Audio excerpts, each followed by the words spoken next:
مقارنة أحسن لانشون سادة في مصر. السلام عليكم، أخباركم يا رب تكونوا بخير. معكم محمد علي مقاطع، نجربوا فيديو جديد. قبل ما نبدأ كده بفكر نفسي إن احنا نكثف الدعاء لإخواتنا إن ربنا ينصرهم على أعداء الدين ونفضل مقاطعين. يلا نبدأ الفيديو كده، بس قبل ما نبدأ كده اللي مش مشترك يشترك، واللي مشترك يدينا لايك، ويلا نبدأ الفيديو. لو سألتكم إيه أحسن شركة بتعمل لانشون في مصر، ممكن أسمع 5-6 إجابات مختلفة، وأنا عايزكم كده على مدار الفيديو تكتبوا لي كل واحد شايف شركة إيه هي الأحسن حاجة بتعمل لانشون في مصر. فأنا تقريبا جبت 6 أو 7 شركات وهنشوف كده ونعمل مقارنة. وأنا عندي فضول أعرف هل فعلا في فرق بين كل شركة والتانية، أو يعني اللانشون كله تقريبا لما بنيجي ناكله بنحس ان هو الطعم واحد، بس المقارنة هي اللي بتوضح الفروق ما بين الشركة والتانية. هل في توابل مختلفة من هنا لهنا، والفروق اللي في الأسعار دي فروق فعلا في محلها ولا لا؟ طب خلينا كده نبدأ من الأرخص للأغلى، بس عايز أقول لكم بس إن المصنعات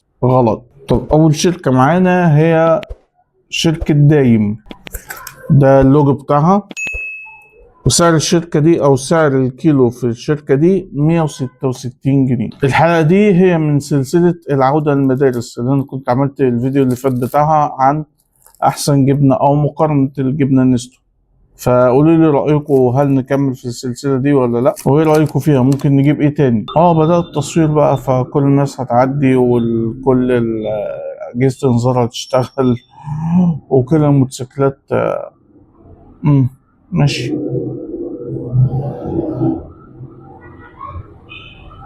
مش تعرفوا المعاناة في التصوير بس عاملة ازاي. طيب ادي دي شكل دايم، لونه فاتح كده. انا جايب كله سادة، يعني في شركة او شركتين تقريبا ملقتش منهم سادة فجبت اللي هو فلفل. فتعالوا كده نجرب. هي ريحة حاسسها مفيش ريحة اللانشون اللي احنا متعودين عليها دي. تعالوا كده ندوق. لا يعني الطعم ضعيف جدا جدا جدا، وملمس اللانشون نفسه لا، مش ده يعني مش ده اللانشون اللي متعودين عليه. اللي بعده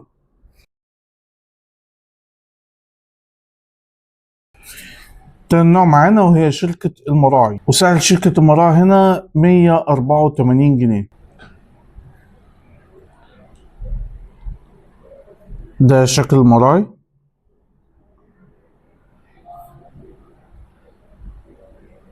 هي الريحة هنا فيها ريحة مختلفة كده، بس خلينا نشوف الطعم.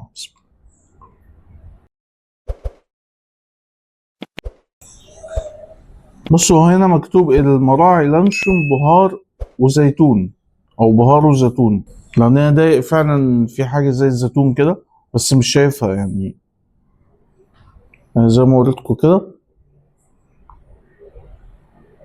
مفيش اي قطع زيتون خالص ظهر عندي، بس الطعم فيه. يعني بدأنا نعلى بالليفل شوية، بس يعني مش أقوى حاجة لسه. طب نروح اللي بعده. تالت شركة معانا هي شركة أطياب. طبعا شركة أطياب يعني معروفة من المجمدات بتاعتها، سواء برجر أو ستريبس أو قطع فراخ ناجتس، يعني الحاجات دي. سعر الكيلو هنا 235. ده شكل اللوجو بتاعها.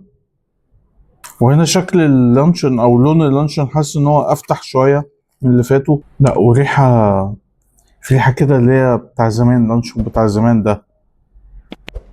فعلا اللون فاتح شوية.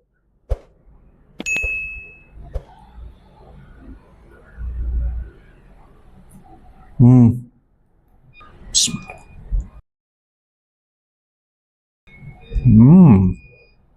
هنا بدأنا ندخل أجواء اللانشون، طعم وريحة بتوع زمان دول. لا حلو ده. تعال اللي بعده. والشركة اللي بعد كده هي شركة تيست بيور. ده الشكل اللوجو بتاع الشركة. سعر الكيلو 245 جنيه. احنا نطينا من أول حاجة 100 وحاجة وستين ل 245، ولسه في فروق. وصلنا دلوقتي فرق أكتر من 80 جنيه أو 80 جنيه. ده نفس لون المراعي تقريبا،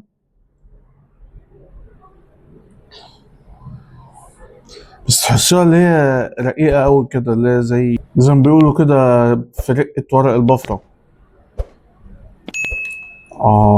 الريحة هنا مبشرة جدا. تعال ندوق. بصوا انا مش قادر احدد هل هو يعني حلو قوي لدرجة ان هو يعني الطعم فيه ضعيف، يعني حاسس ان البهارات اقوى في اطياب، بس هنا ريحة فيها عارفين زي ما تكون لحمة كده، يعني لحمة طبيعي او مش لحمة طبيعي يعني، بس اقرب حاجة لريحة اللحمة. خلينا نكمل ونشوف. الشركة اللي بعد كده معانا هي شركة اسمها ميتكو، سعر الكيلو 255 جنيه. ميتكو من الشركات اللي ظهرت يعني في الأواخر كده أو مؤخرا، بس يعني عليها كلام كتير إن هي كويسة وحلوة وبتاع، فهنشوف.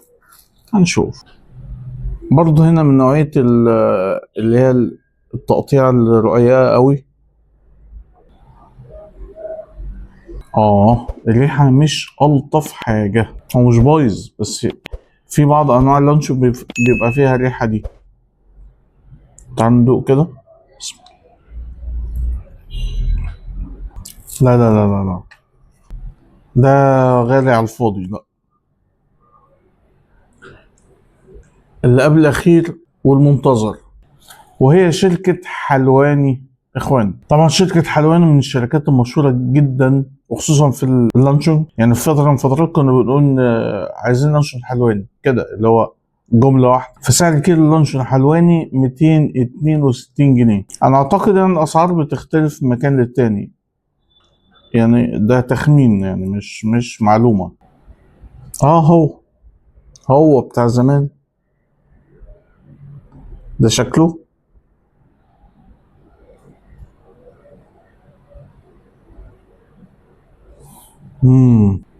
تعال ندوق.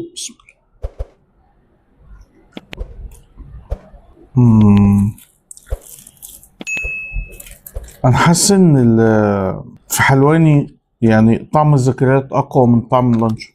يعني فعلا انا باكله عشان حاسس بذكريات زمان، يعني ما عجبنيش. لا لا لا، مش زي ما انا متخيل خالص. اخر واحد واغلى واحد معانا، تعال نشوف. والغريب ان هي شركة جديدة، شركة اسمها فايدة. شركة فايدة سعر الكيلو فيها 270 جنيه، يعني اغلى من دايم اللي هو اول واحد جربناه باكتر من 100 جنيه، فده فرق كبير. وده برضو بالزيتون، يعني برضو عشان ايه ما لقيتش منه سادة فجبت بالزيتون. بس بصوا اللون ده تقريبا افتح لون فيهم، في قطع الزيتون اهي.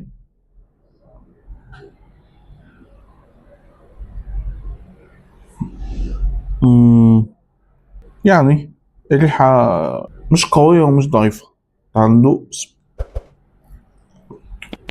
بص هو حلو، يعني مش هنكر ان هو مش حلو، بس مش الفرق اللي هو يعني مش يعني الحلاوة او الفرق في الجودة. مش لا، هي الفرق في الجودة طبعا في فرق بينها وبين مثلا اول واحد، بس الفرق في الطعم مش كبير قوي.